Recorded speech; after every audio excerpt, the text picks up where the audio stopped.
Hey folks, Will Owen here with JetBoatPilot.com. On today's video, we're going to show you how to do the install for your impact graphics on a Chaparral Vortex 243. Now this install procedure should be similar on all jet boats or all boats that we create impact graphics for, but today the lucky contestant here is the 243 Chaparral.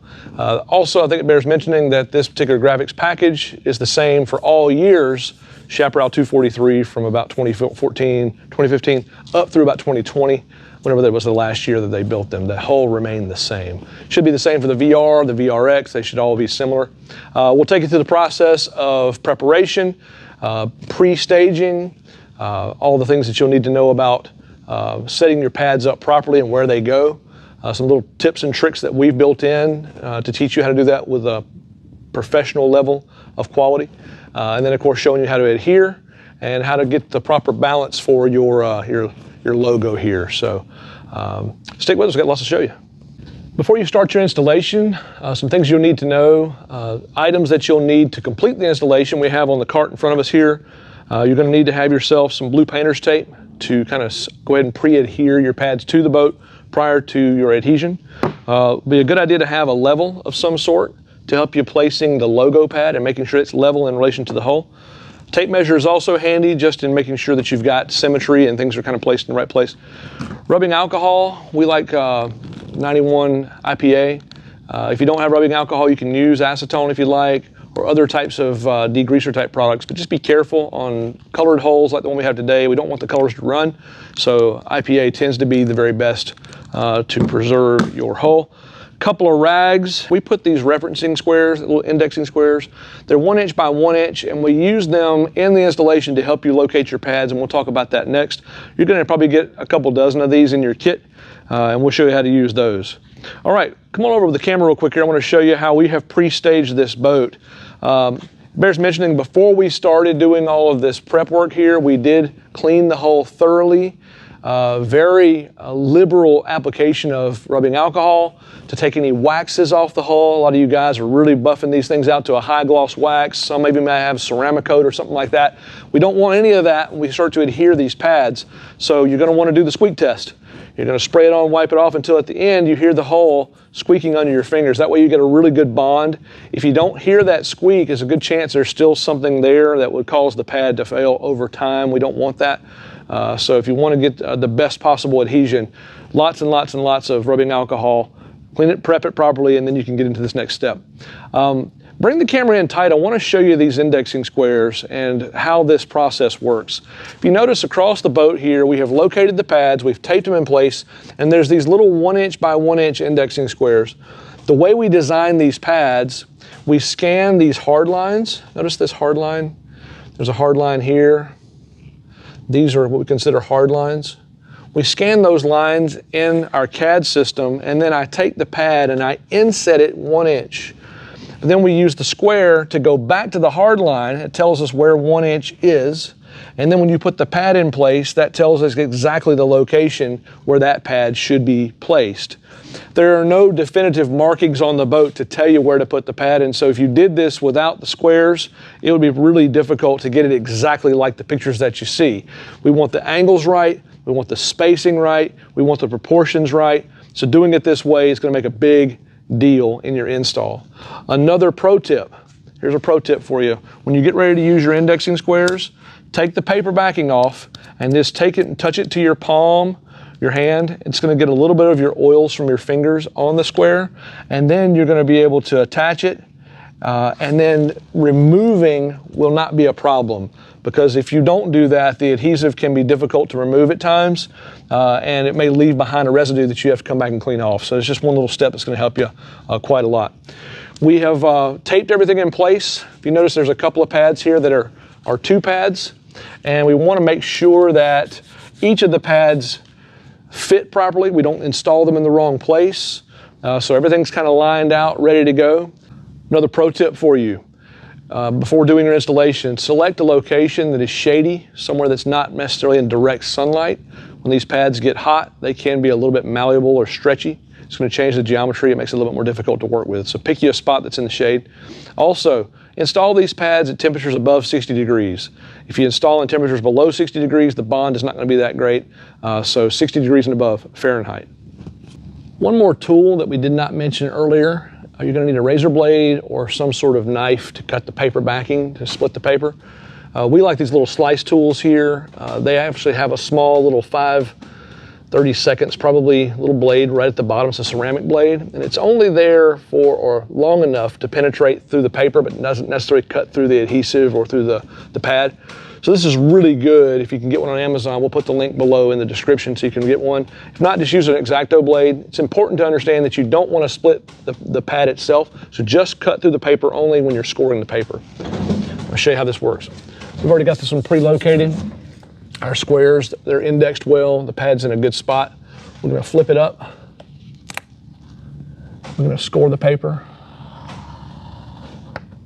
And then we're going to take the paper and flip it over and come back roughly 1 inch, maybe 2 inches on either side, and lay it flat.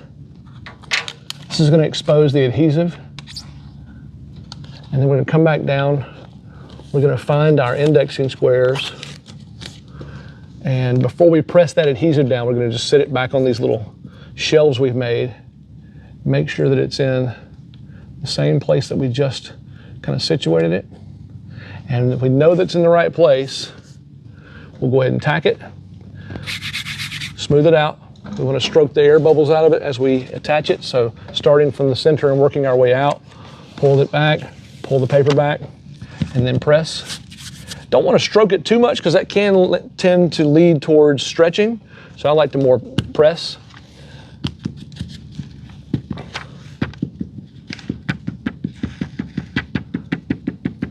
And at the end, we're exactly where we want to be. We'll come back later on and we'll press the edges. Do the same thing on the other side.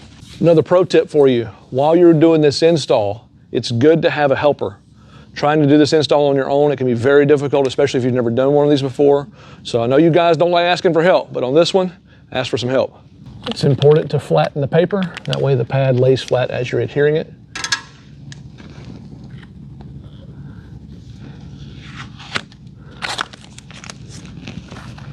I'm going to set it back on the shelf here. Make sure it's contacting these 1 inch referencing squares. And it's good to have them on the bottom side because gravity does the work for you.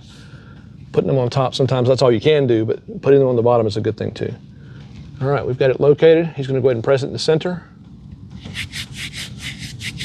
And then working from the middle out, we'll pull the paper, press, pull the paper, press, pull the paper, press, and repeat.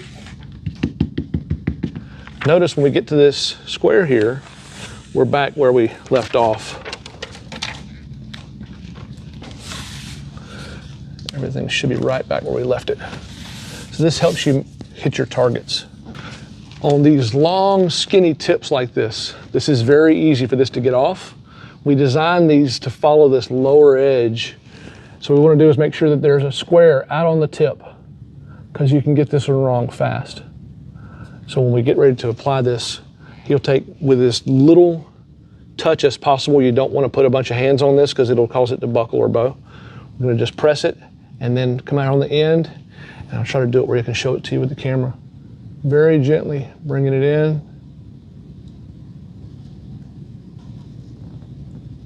There we go. If you don't do it with care, this part's it's gonna buckle on you or it's gonna bend. It's very easy to do on these little skinny pieces like this, so be very cautious on those pieces. Once you get it pressed, it's gonna be locked in, it'll be good. Notice on this one down here, we had 2 squares together because the way this was done, we offset in 1 inch, we offset in 1 inch, so that left a 2 inch gap. So you'll see a 2 inch gap on this pad. I like to put an extra square down here just to have another target. And it's okay if it's not exactly 1 inch, it's a reference only. It's not a perfect science, but just so we have it very close. All right, we've got this first one done. Press, pull the paper back. Press, pull the paper back. Gravity can begin to pull on these, so be cautious. I like to look at my next target here, make sure that it's lining up.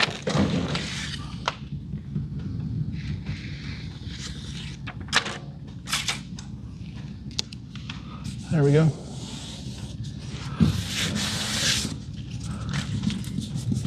When we get done, we always press the edges really hard, really firm. Want to make sure that those pads are locked in. We got a good water lock. If there's any one place you're going to screw up, it's right here on these little skinny pads. And they're going to bother you if you don't get it right. So just take your time, put the square out there on the tip, like we have it up here. That's important during your setup process. All right, let's talk about seam work. In order to get the seam right, it's really important to follow this step here. What we like to do is we like to start with the seam kind of butted up really tight like this. We'll go ahead and apply pressure at the middle, and then as we're working this, we're going to be stroking it this way a little bit so that we have a slight overlap, maybe just a 32nd of an inch. It's very, very small. But what will happen is when I get it here, I want to compress this joint to where there's pressure on it. Over time, this material can shrink just slightly, and we don't want it to shrink and expose a joint. We want it to shrink and just alleviate some of that pressure. So I'll show you how that looks. We'll take the paper off, come back to this first intersection. We'll take the paper off. I'm going to tug on it just slightly, and it's going to give me just the slightest bit of overlap. It's not much, but it's just going to be a compression. And this way, when it shrinks over time, because every EVA material of any type is going to have a slightest bit of shrink to it, that way it takes some of that pressure off, but it doesn't necessarily expose that full gap, so it's not going to look bad.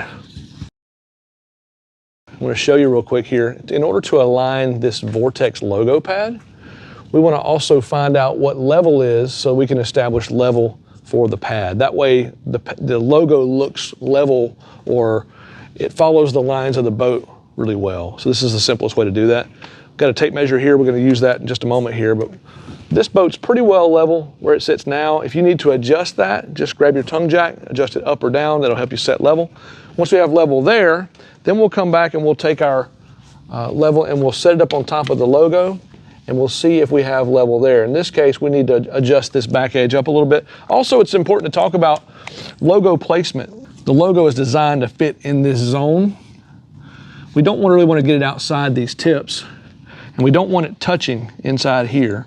So the idea is when we place it, to make sure that it's kind of equidistant from here to here, so that it looks somewhat symmetrical.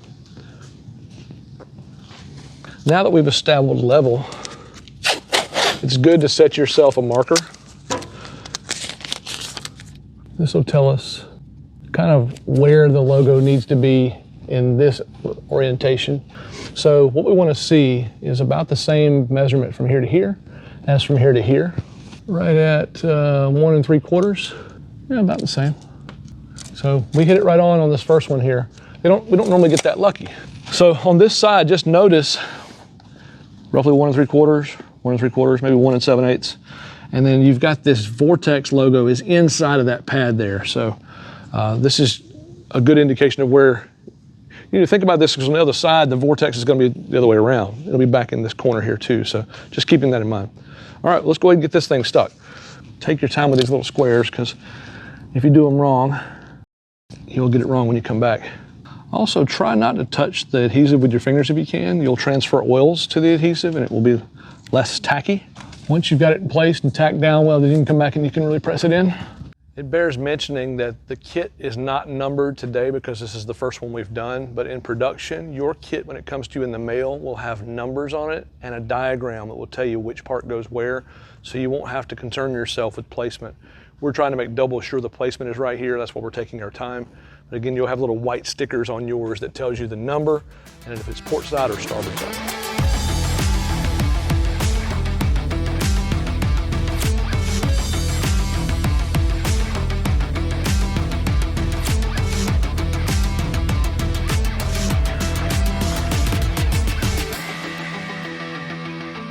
All right, well, that's your install for the Marine Mat Impact Graphics from Jet Boat Pilot.